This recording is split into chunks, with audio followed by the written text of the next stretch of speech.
በአገራችን እየዳበረ የመጣው የበጎ ፈቃድ አገልግሎት የበርካታ አቅመ ደካሞችና ለጎዳና ህይወት የተጋለጡ ዜጎችን ህይወት ታድጓል። የበጎ አድራጎት ስራ በጊዜ የማይገደብ ሁሉም ሰው ዘወትር ሊተገብረው የሚገባ መልካም ተግባርም ነው።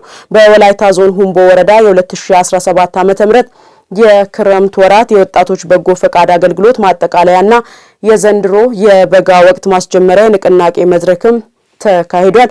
መድረኩን ሂሩት የምሩ በስፍራው ተገኝታ ተከታትላ ዝርዝሩን አሰናድታለች።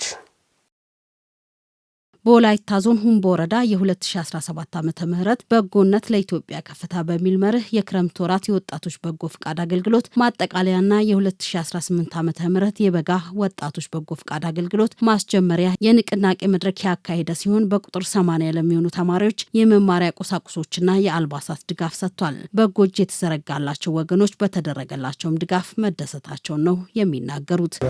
ደውተራ ማዩ እስክሪብቶ፣ ደብተር፣ ልብስ ሰጥተውኛል። በጣም ደስ ብሎኛል። እቴም ዶንኬ ፕሮፌት ጋላትስ የሰጡት ወረዳውን በጣም አመሰግናለሁ። እኔን ልብስ አገዙ፣ እንደገና ደብተር ሰጡ፣ ደብተር አገዙ። ይሄን በጣም አመሰግናለሁ። ይሄን ግዛ ስላደረጉ በጣም አመሰግናለሁ። ይሄን ምስኪንነትን አይተው አግዘው ስላገዙ በጣም አመሰግናለሁ።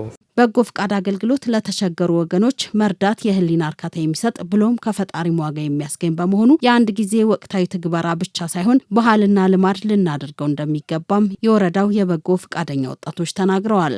የተሰሩ ያሉ መንገድ ላይ ቆሙ ስራዎች አሉና እነሱን በማስቀጠል የተለያዩ ደግሞ በ2017 ያላለቁ ስራዎች አሉ። እነሱም በመስራት 2018 ደግሞ የታቀዱ እቅዶችን ወደ ተግባር በመግባት እነሱን ስራዎች በመስራት ነው። ሰው ከራሱ የሆነ ነገር ስጦታ ሰሩ ደም ይሁን ገንዘብ ይሁን በቃ ይሄን ሰርቼ በቃ እንደዚህ እርካታ የሚያገኝበት ስራ ስለሆነ ማንንም ሰው በዚህ ስራ ላይ ተደግፎ የተለያዩ ወገኖችን በማገዝ ቢትብብር ቢያደርጉ ብዬ አሳስባለሁ። በዚህ አጋጣሚ አረጋውያንን ቤት መጠገን አለ፣ አዲስ የአረጋውያንን ቤት ግንባታ አለ፣ ለአረጋውያን የሚያስፈልጉ ግብዓቶችን ማሟላት አለ፣ የቤት ቁሳቁስ ልብስ፣ ቀለብ ማሟላት አለ።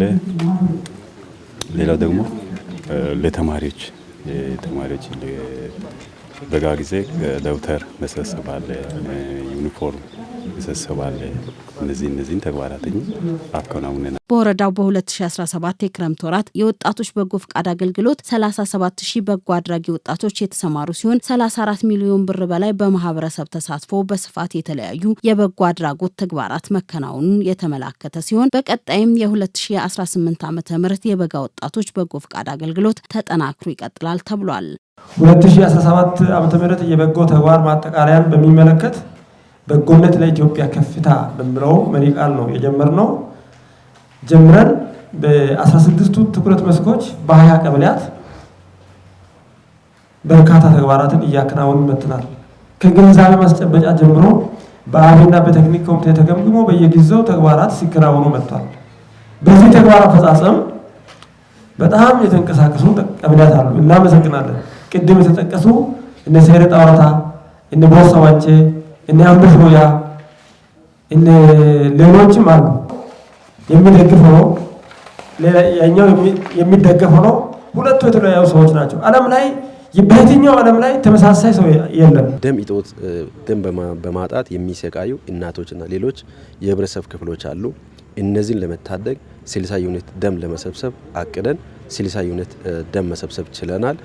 ስለዚህ አጠቃላይ ከትምህርት ማጠናከሪያ ተግባር ጋር አንጻር መንገድ ልማት ስራዎች አንጻር እነዚህን ተግባራት በስፋት ያከናወንንበት በዚህ ተግባር ደግሞ ሁላችንም የህብረተሰብ ክፍሎች አጠቃላይ ወጣቱ አጠቃላይ የወረዳችን የህብረተሰብ ክፍል አጠቃላይ አመራር በተሳትፎ ይህን ከፍ ያለ ለህሊናቸው እርካታ የሚሰጥ ከአምላካቸው ከእግዚአብሔር ዘንድ ዋጋ የሚያሰጥ ትልቅ ተግባር ስለሆነ በዚህ ተግባር እጅግ በጣም ኮርተን በአግባቡ መስራት በሚገባ ልክ ልንሰራ ችለናል። በመድረኩ የ2018 ዓመተ ምህረት የበጋ የበጎ አገልግሎት ማስጀመርን አስመልክቶ የትምህርት ቁሳቁስና የደም ልገሳ መርሃ ግብር በመካሄድ በጎ ላደረጉ ሴክተር መስሪያ ቤቶች የእውቅና ሰርተፊኬት በመስጠት መድረኩ ተጠናቋል።